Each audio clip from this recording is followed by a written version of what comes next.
Juan Enrique, ¿no? Juan Enrique Cuquerella. Padre, dígame, ¿y usted de España dedicó su vida a la educación aquí en...? Yo de España no me acuerdo nada, porque tío, yo llegué a los 16 años, vine acá, a Lima.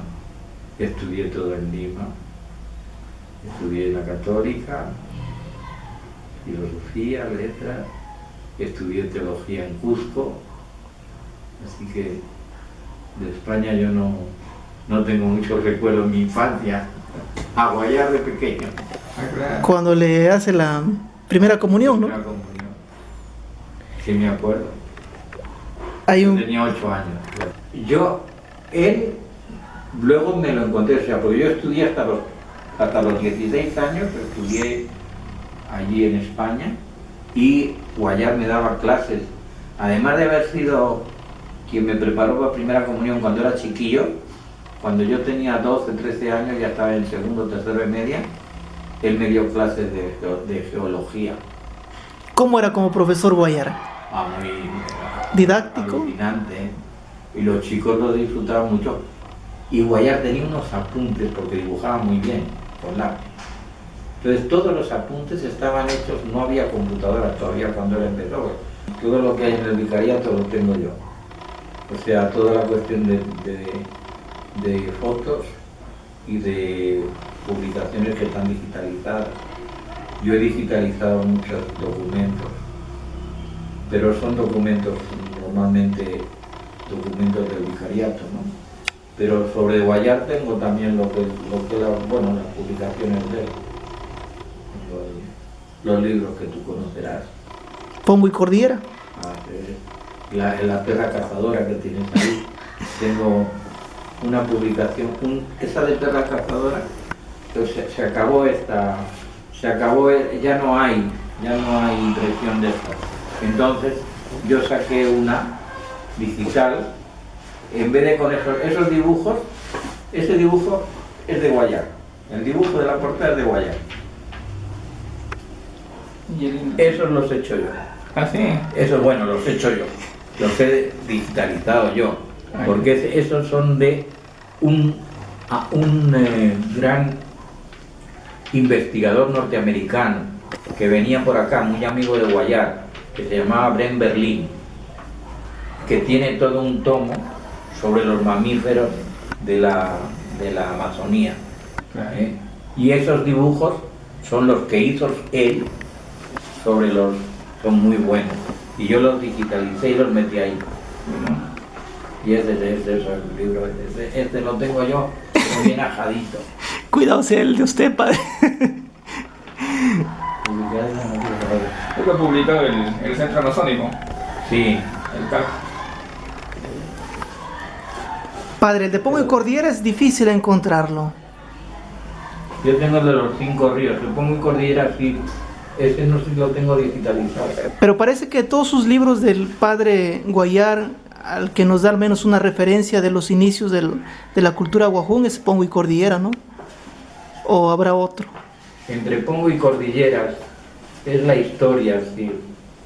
Él lo tenía como historia del pueblo aguajún y de...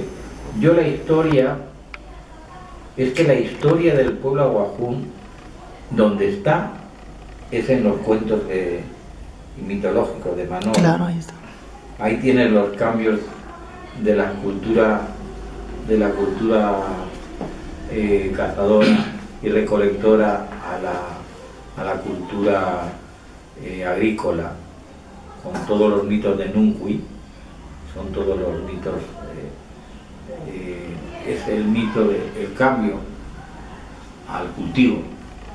Se supone que los primeros grupos nativos no tenían agricultura.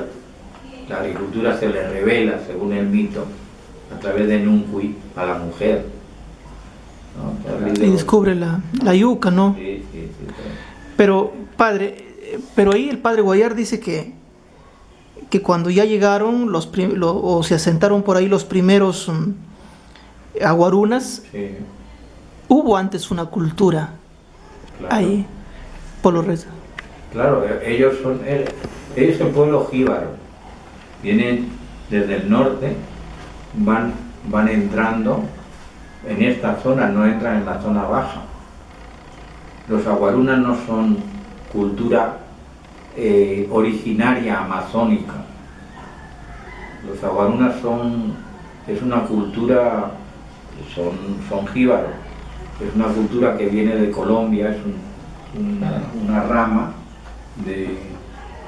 y que son más bien montañeses. Ellos cuando llegan acá es que adaptan la cultura amazónica, adaptan la canoa, adaptan el techo de paja, pero ellos es una cultura más andadora. Ellos, como te decía, no se instalan al pie del río, no son como no son pueblos de ribereños, son pueblos de quebrada. ¿Cómo sabemos que provienen del norte? Por las cuñas lingüísticas. O sea, hay pueblos con la misma lengua o lengua parecida desde Colombia, desde el norte de Colombia. Luego no vienen de abajo, no vienen del Marañón, de Amazonas para acá, vienen de acá. Por eso ellos probablemente no estuvieron en Bagua, en el territorio de Bagua en sí. No, claro que no. Diga. Ellos siempre han sido, ellos se han reducido a este ámbito y no dejaron entrar a nadie más, eso, y defendieron su territorio con uñas. Elvis. Padre, yo también estaba justo averiguando esa situación Sí. del origen. A raíz que me regaló el padre Jaime Riga los documentos del 16, Ya. las relaciones geográficas de las Indias, todas publicadas Ya. por Jiménez de la Espada. Ya. Ahí en esas relaciones, ahí está la relación del Higo Palomino, Sí. relación de la tierra de Jaén, los Ya. documentos del corregidor de Jaén, Jaime de Marto, relación anónima. Ya. Y también hay un documento interesante para el área del Santiago, del Nieva, por ahí. Sí. Claro, es la relación de Juan Salinas. Sí, claro. Juan Salinas, que ingresó por Sí, la sí, parte sí. del Ecuador, por el Claro, Santiago. claro. Entonces él, en su recorrido, él hace un inventario, un registro Y ahí de pueblos, todo, de lenguas, inclusive coloca algunos términos, algunas palabras. Entonces yo he contrastado ese sistema cultural de esos pueblos que Sí. registró Salinas Sí. y en realidad no están relacionados con los aguarunas, sino son otros pueblos. O sea, ¿qué quiere decir? Que en el siglo XVI o XVII y principios del XVIII no existían aguarunas en la región Amazonas. Es como usted indica, más bien proceden de otros lugares. Ellos vienen acá, a esta área geográfica del norte de Amazonas actualmente, y se asientan ahí. Inclusive ellos también reconocen en sus mitos que ellos no son de acá. Claro. Por ejemplo, en el libro que usted indica, el universo mítico Aguajún, ahí indica que estas tierras eran ocupadas por otras gentes. Por ejemplo, hablan de los huambucos, de los iguas, de los machunchos. Ajá. Bueno, al final ellos combatieron, lucharon, pero al final ellos se impusieron. Pero ellos reconocen indirectamente que no son naturales de acá.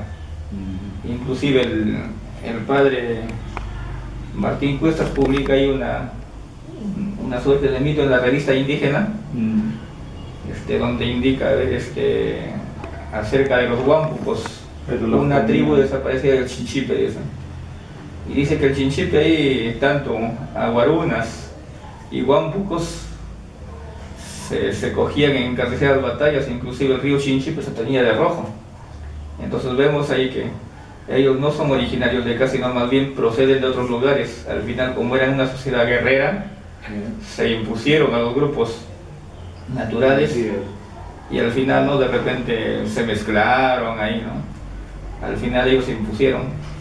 Y otro tema también interesante, que conversando con unos amigos de la parte de Chiriaco, de Mimasa, yo les consulté también esta cuestión de la guaruna y aguajún, porque usted conoce que inclusive el término guaruna ni siquiera también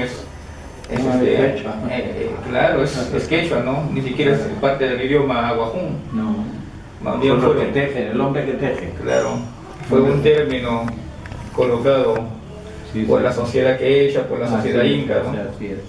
Porque inclusive Guayar ahí en el libro Entre Pongo y Cordillera, ellos indican que su verdadera autodenominación son los Ains o algo así. Claro, Ains.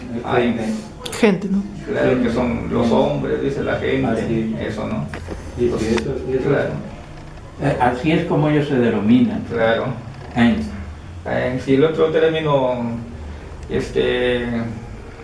la corrupción que hay, por ejemplo, entre Aguaruna y Aguajún, lo que me manifestaron es como en la parte de Bagua, en la parte de los colonos, ese término ya se había generado en despectivo. Así es. Aguaruna, Aguaruna, Aguaruna. Aguarunitos. Ajá, aguarunitos. Entonces ellos tuvieron una reunión hace varios años, no recuerdo en qué comunidad, Sí. y ahí determinaron, En Napuruca sería.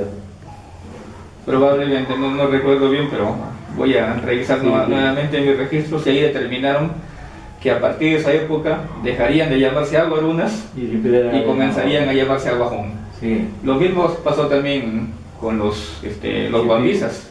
Con los guambisas, que dejaron de llamarse guambisas y comenzaron a llamarse guambis.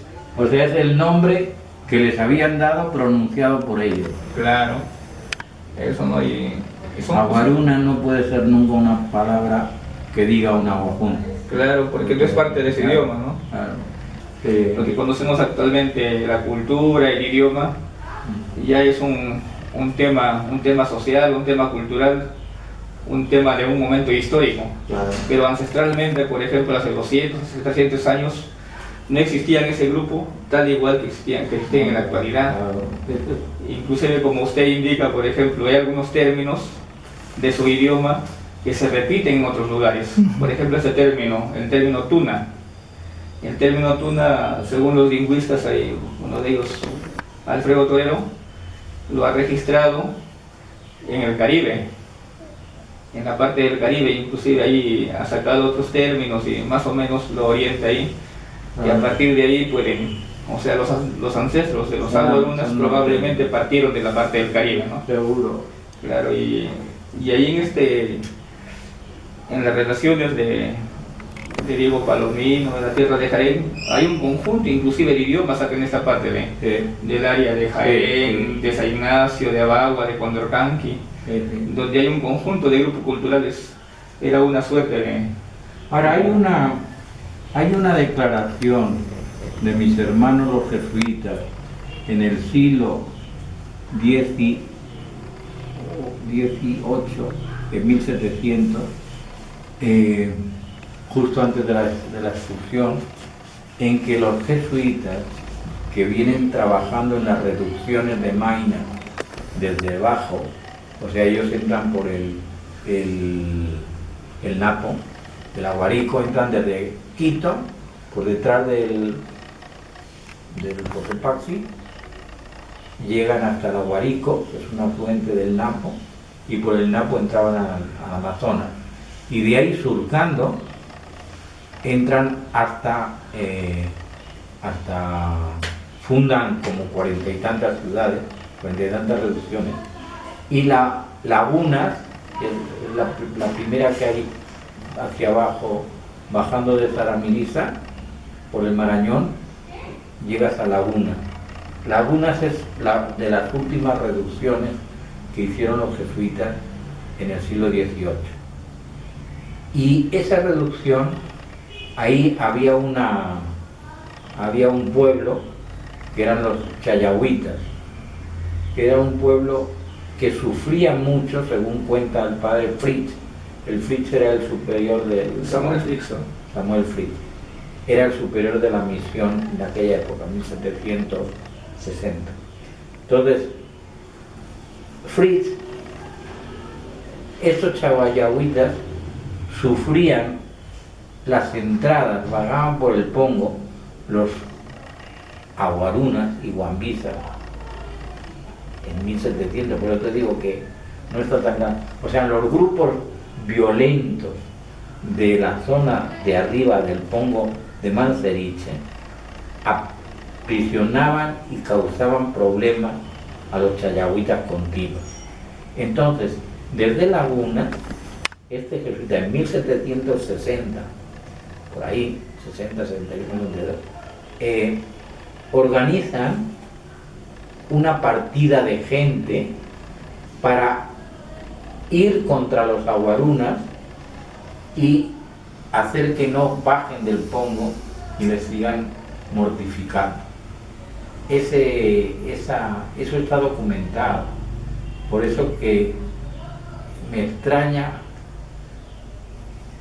o sea, había que ver por qué en el siglo XVI, porque entonces el XVIII, en el siglo XVI, cuando Juan de Salinas baja por el Santiago de Zamora y surca hasta Nieva, ahí dice no se encuentran referencias al pueblo Huampis y Aguajún, sino a otros pueblos. Claro. Sin embargo, esta referencia del siglo XVIII sí es a Aguajún. Claro. Entonces, ahí había que ver, tampoco creo que sea tan tardía la conquista de los, incursión. el establecimiento de aguarunas y guambisas en el Santiago y en el Marañón, en el Cenepa y en el Nieva. Yo creo que eso tiene que ser anterior al siglo XVI. ¿Por qué? Y había que ver cuál es la razón por la cual Juan de Saluna no la señala. Porque una de las... Lo que sí habla Juan de Salinas es de un pueblo, que es Santa María Nieva, que ha sido atacado varias veces por los pueblos de esa zona. Entonces,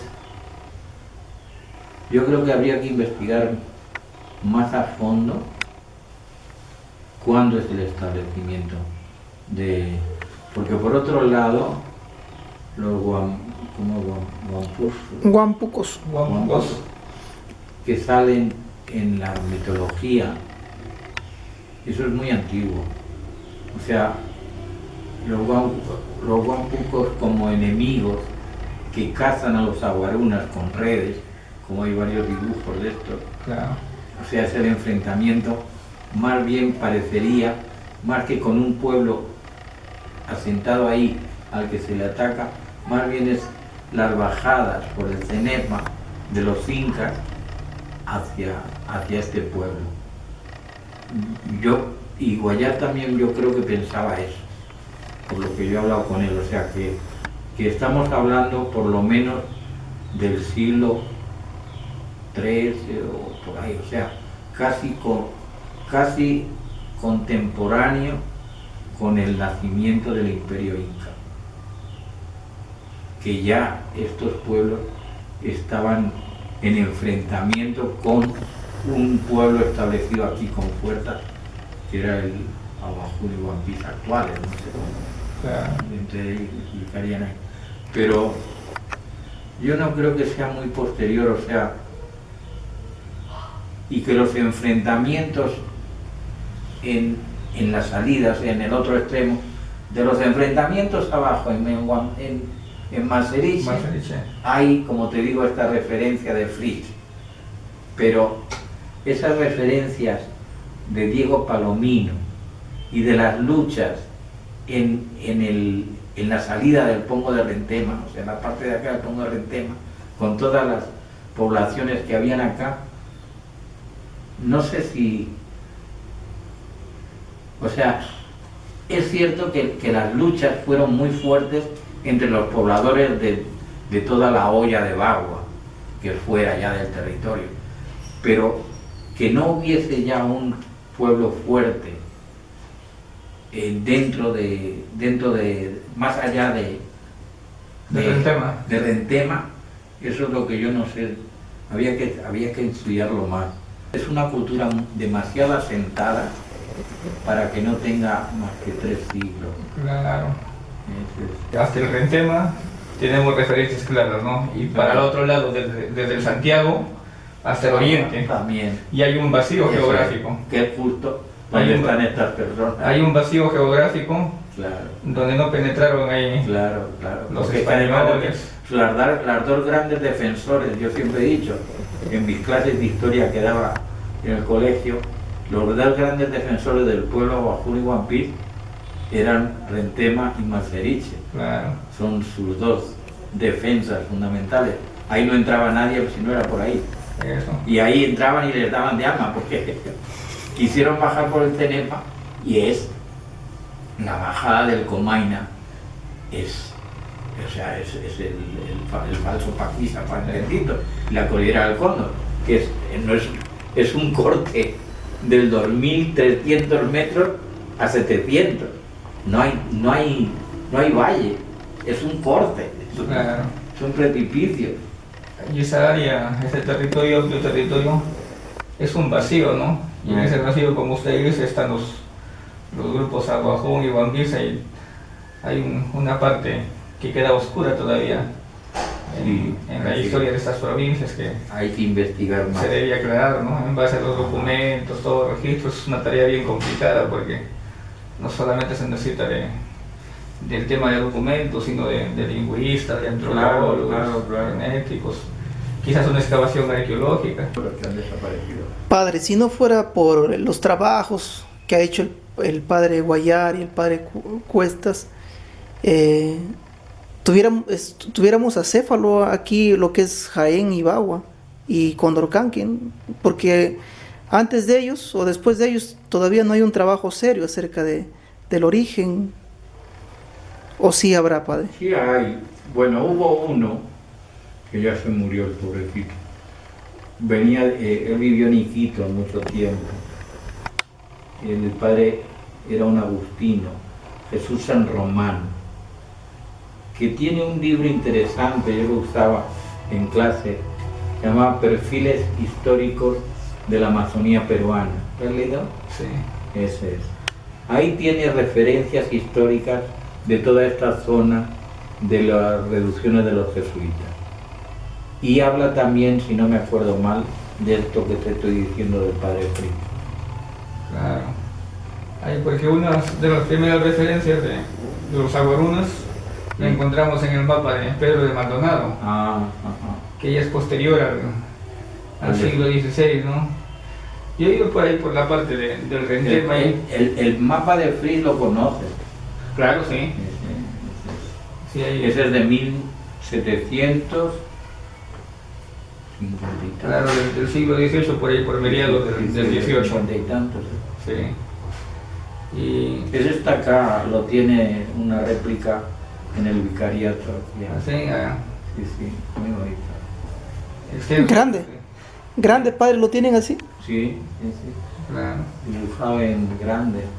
Ahí se la mandó a hacer Isurquiza, esa copia, y en Lima la tenemos en la casa nuestra de los jesuitas, en la entrada también, la misma copia, el mapa de Fritz. ¿Y la de Palomino, padre, el original? No, ese El no. mapa de... ¿De Diego Palomino? Sí. Ese no lo conozco.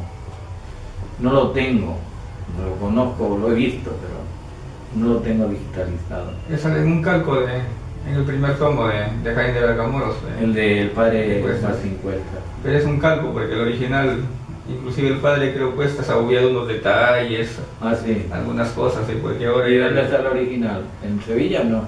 No, nosotros le hemos conseguido por ahí, tenemos Sí? sí, el digitalizado, el original. Sí. Sí. ¿Le puedo traer, padre? Mira. Ahí se lo voy a enviar con... Mándamelo a mi correo. A mi correo. No, personalmente le voy a traer, padre. Porque pesa mucho. Hay algunos archivos que son muy pesados, ¿no? No, pero ¿cómo lo has digitalizado? Digitalizándolo si lo haces como foto sí te pesa muchísimo, pero si lo haces como PDF Claro. y tiene bastante definición para el dibujo. Ahí por ahí facilitan el padre, el mapa de Palomino, Sí. el original. Ese sí me interesaría, sí. Claro. Ahí para que lo Y ahí impriman. tienen nombres puestos de pueblos. Claro. Así Inclusive yo revisando con el mapa de Palomino que publica en su primer tomo el padre Cuestas, sí, hay eso que ver. es un calco que he hecho, o sea, ese mapa es un calco que he hecho al original. Ya se ha olvidado de Pero hay pueblos de repente por la demora, hay nombres que ha obviado. Ah, Eso, porque en el original, y ahora en el escaneo original, y hay otros nombres, otros pueblos. ¿Y de dónde has sacado el digital? ¿Eh? Ya, para ahí le vamos a llegar Se ha perdido. ahí le vamos a llegar el mapa de Palomino. A ver. Sí, padre, y eso incluso yo estaba para plantearlo al padre Marvin, Sí. de hacerle Una impresión. una impresión pero grande, Sería muy para bonito. que por lo menos, mire, en todos los colegios que tiene a responsabilidad la ODEC, ir insertando lo que es la verdadera historia de estos pueblos. Claro. Porque padre, eso no lo sabe. Aquí Elvis es un joven preocupado, inquieto en ese campo. En Bagua y Braulio Rojas también, ¿no? Son 2 o 3, pero A la demás gente no le importa nada su historia.